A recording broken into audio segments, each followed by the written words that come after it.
এই কাজগুলো আপনাদেরকে সাথে নিয়ে আপনারা যদি ধানের শীষ সরকার ভোট দিয়ে আমাকে জয়যুক্ত করেন, ইনশাল্লাহ আপনাদেরকে দিয়ে আমি সেটা পূরণ করবো ইনশাল্লাহ।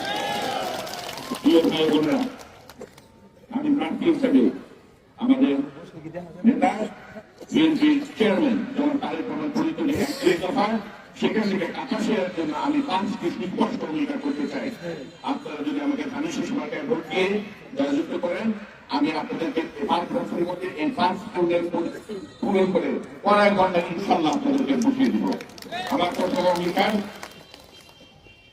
অঙ্গীকার পরিবেশ বান্ধব কলকারখানা নির্মাণ ইনশাল্লাহ।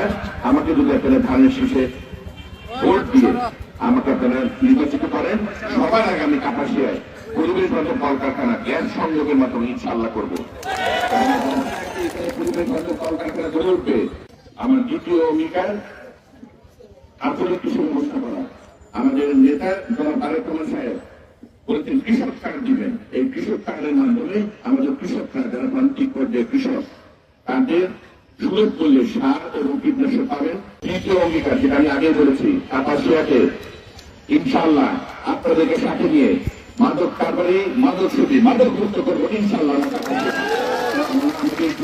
কণ্ঠস্থ হয়ে যাচ্ছে, সংসার ভেঙে যাচ্ছে। চতুর্থ অঙ্গীকার আমার যুগোপযোগী শিক্ষা এবং কারিগরি প্রশিক্ষণের ব্যবস্থা করা। আমার পঞ্চম এবং সর্বশেষ অঙ্গীকার কাপাসিয়াতে কর্মসংস্থান করা।